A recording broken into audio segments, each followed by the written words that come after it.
Hey guys, got a new gun here from my collection. The longtime viewers may recognize this one. There was a video on this one a while back, but the platform did not care for it, so I've got to redo it. This is a single shot, Benchrest style, 222 Remington rifle. The 222, most of you probably heard of it. It's the parent cartridge, the 223 and the 5.56 and the 300 blackout and all those rounds.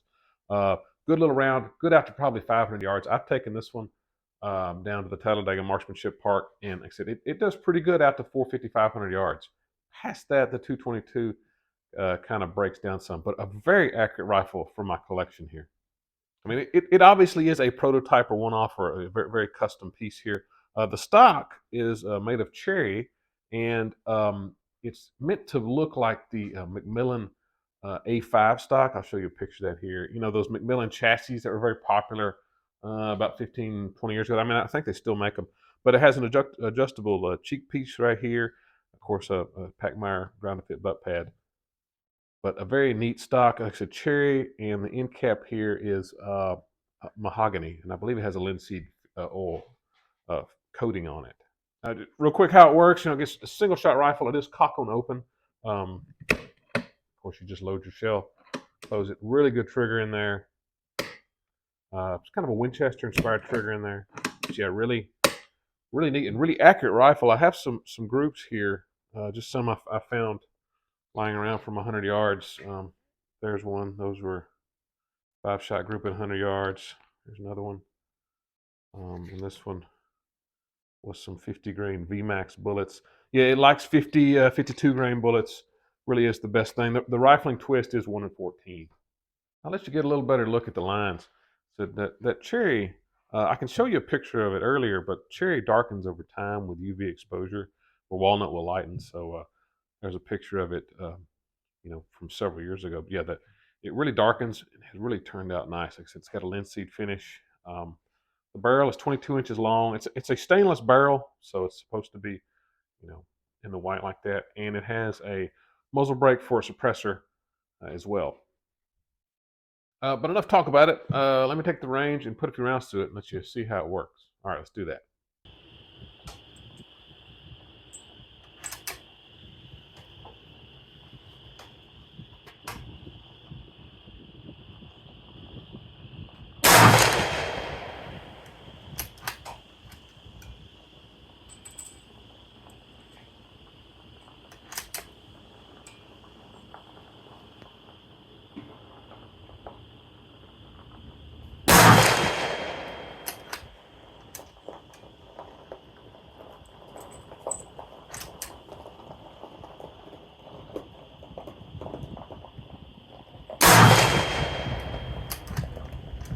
But a very fun gun to shoot. This is one of my favorite guns from my collection.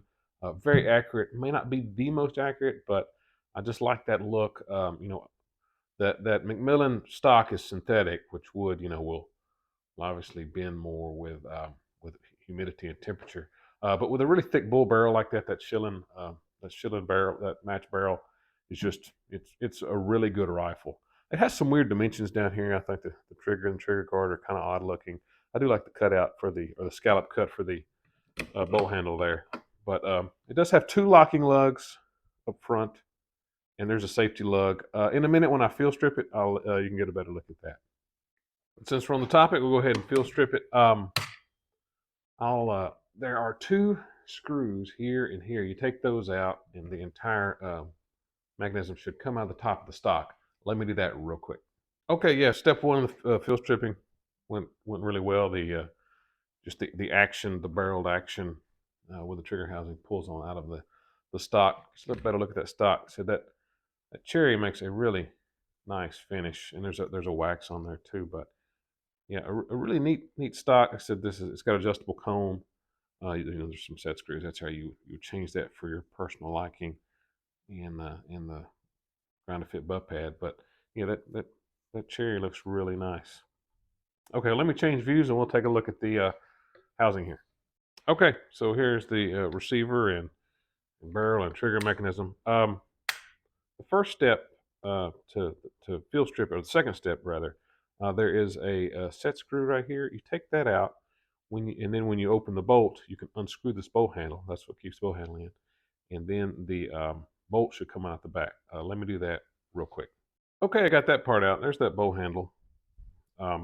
It's knurled and it's been over to fit in that recess of the stock there. Here's the bolt itself. It's a little oily, but pretty simple. Like I said, two locking lugs up front.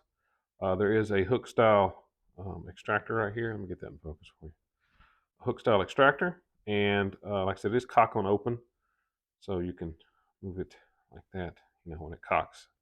When you put it back together, you just got to make sure it's cocked. Like I said, there is a safety lug right here on the back that is not engaged. It's in the receiver, so if there was a catastrophic failure, you could hopefully this safety lug would keep the bolt from flying out the back. But yeah, a neat little gun. There really isn't a lot else to take apart. You could get access to the striker and striker spring and stuff in there. But again, for just a normal field stripping, you wouldn't need to. Also, there are some lock screws here to keep the trigger housing tight. Just want to make sure all that's set. Again, if one needed, that would be how you'd get the trigger components off. But now you can have access to the receiver down in there. You can see that cutout back here for that safety lug. But yeah, now we can get it nice and clean.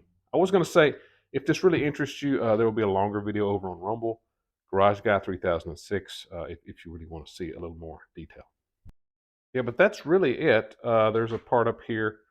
This right here just attaches to the barreling, and that's what one of the stock attachment screws goes to. The other one goes right here. But that's really it for field stripping. To put it back together, you have to put the bolt back in. Again, it needs to be cocked in the cocked position right here.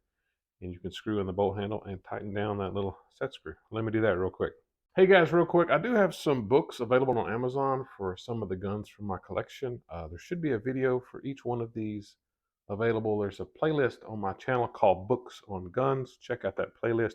There should be a video for everyone. If there's not, if one of these is missing, sometimes the platform does not care for these. So again, check over on Rumble, Garage Guy 3006, and there should be a video for each one of these, again, available on Amazon if this is something that interests you. Okay, back to it. Okay, there that is back together. Just want to make sure everything cycles nice. Again, just put it in the stock as the next step and reattach those two screws. So let me do that real quick. But yeah, a really fun looking rifle and a fun rifle to shoot. Like I said, the whole Benchrest thing I really enjoy, and I enjoy the look of this style of stock. The proportions might be a little off, but a really fun gun to shoot. And that 222 is just one of the best cartridges in my opinion for up to 400, 500 yards. So again, light recoiling, easy to reload, just a really fun cartridge. But now that it's back together, just want to make sure everything still functions. Dry fired a few times. Yeah, really fun gun for my collection. A very strange one. I hope you guys enjoyed it. I appreciate you taking a little time out of your day and watching these videos. So, but hey guys, be safe. God bless. Thanks.